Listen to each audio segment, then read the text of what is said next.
শীতকাল মানে মটরশুঁটির গরম গরম কচুরি হলে কেমন জমে বলো তো, তাতে আবার নতুন বছর। হরে কৃষ্ণ বন্ধুরা, রাধে রাধে। তো সকাল সকাল গুরু বৈষ্ণবের চরণে দাসী দণ্ডবাদ প্রণাম। তো রাত্রের জন্য ভগবানের জন্য কি বানাবো আর আমার পতিদেবের জন্য কি বানাবো সেই নিয়ে চলে এলাম রান্নাঘরে। আর আমার পতিদেব মটরশুঁটির কচুরি খেতে খুব ভালোবাসে, অনেকদিন থেকেই বলছিল মটরশুঁটির কচুরি করো। তো আমি ভেবেছিলাম যে 1 জানুয়ারি দিন ওকে করে একদম সারপ্রাইজ দেবো, কারণ ও খুব ভালোবাসে, ওকে আমি আগে থেকে জানাইনি।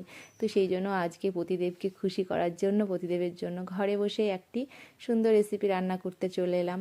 তো আমরা তো হাউসওয়াইফ, আমরা মধ্যবিত্ত ফ্যামিলিতে বিলং করি।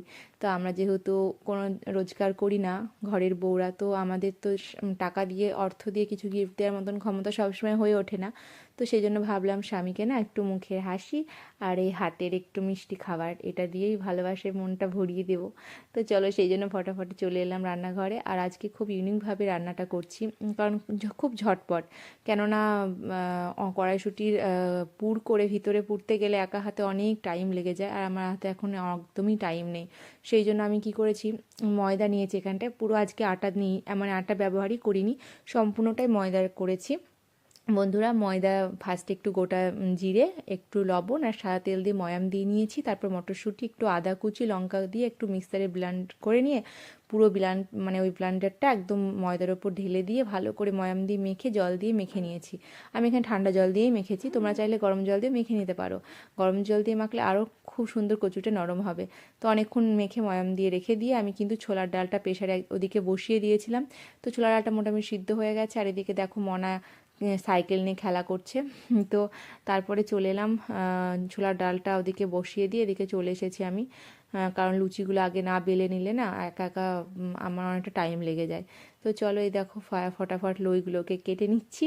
আর কাটতে কাটতে একটা খুব সুন্দর কথা মনে পড়ছিল, যে মানে শীতকালে না কত সুন্দর সুন্দর খাবার সত্যি করে, আর গরমকালে না খেতে রুচি হয়, না খাবার করতেও ভালো লাগে, আর শীতকালে খেতেও ভালো লাগে, করতেও ভালো লাগে সত্যি।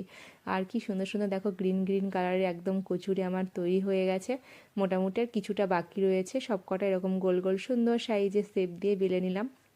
আর কি ভালোই না লাগছে যে প্রথম বছরে আমার গোপালকে, আমার লাড্ডু গোপালকে নিজের হাতে ভোগ রেঁধে ভোগ রস মানে দেবো। তো সত্যি কথা বলতে 2 বছর আগের জীবনটা অন্যরকম ছিল, কারণ ভগবানের জন্য কিছু রাঁধতে গেলে অনেক বাসন কোসন বের করতে হতো, অনেক কিছু করতে হতো। কিন্তু এখন যা কিছুই করি সবটাই মনে হয় ভগবানের জন্যই তৈরি হচ্ছে, মানে ভগবান চেয়েছে হয়তো এটা খেতে, তাই আমরা করতে পারছি। সবটাই আমাদের গুরু মহারাজজির কৃপা এবং রাধা মাধবের কৃপা ছাড়া কখনোই সম্ভব না। তো দেখো আমার গরম গরম কচুরি হয়ে গেছে, তুলে নিলাম। ছোলার ডালটাও হয়ে গেছে, সাথে করলাম সাবিয়ের পায়েসটা। সাবিয়ের পায়েসটা লাস্টে করলাম, কারণ এটা আমি আজকে ভোগ দিতে পারবো না, দুধটা আসলে আমার প্রসাদের সঙ্গে ঠেকে গেছিলো, সেই জন্য আমি, ওটা প্রসাদই হয়ে গেছিলো বলে আমি ওটা দিতে পারলাম না। তো ফাইনালি আমার গরম গরম ফুলকো ফুলকো কচুরি রেডি। ঝটপট বানিয়ে ফেললাম, আর ছোলার ডাল আর 1 গ্লাস জল দিয়ে আমি রাত্রি ভোগ সেবা দিয়ে দিলাম আমার গোপাল সোনাকে। তো ভোগ দেওয়ার পর দেখছি ওর বাবা মিষ্টি নিয়ে এসেছে, কত মিষ্টি, কিন্তু কি করবো, তো আর দিতে পারলাম না। তো ওগুলো রেখে দিলাম, সকালে দেবো। আর তার সাথে দেখো মেয়ের কি কাণ্ড, কত গিফট নিয়ে এসেছে ওর বাবা। তো সত্যি কথা বলতে আম, আমার পতিদেব আজকে সবার জন্য গিফট এনেছে, অনেক উপহার নিয়ে এসেছে। আর নতুন বছরে খুব সুন্দর সুন্দর পোশাকও নিয়ে এসেছে। কিন্তু প্রথম কথা, সত্যি কথা বলতে খুশি হয়েছি, কিন্তু তবু অতটা, মানে প্রথমে দেখে ভালো লেগেছিল, কিন্তু তারপরে একটু রাগরাগি হলো যে এত বাজার কেন করেছো, অনেক টাকা খরচ হয়ে গেল। কারণ আমরা দেখো বন্ধু, আমরা কিন্তু মিডিল ক্লাস ফ্যামিলিতে বিলং করি, আমাদের এতটা হয়তো ইয়ে করে না, কিন্তু সব কিছু ভুলে মনার মুখের হাসিটা দেখে সব কিছু ভুল হয়ে যায়।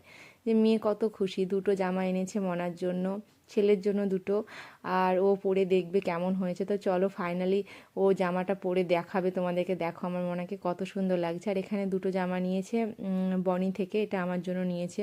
কিন্তু বন্ধুরা কি বলবো, জামাটার দাম যখন আমি প্রাইসটা দেখলাম, পুরো মাথায় আমার হাত পড়ে গেছে। তারপরে কিন্তু আমার একটুও খুশি হয়নি, কারণ দেখো আমি তোমাদের জুম করে দেখাচ্ছি, 2550 টাকার দাম নিয়েছে, আর এটা নিয়েছে 2450।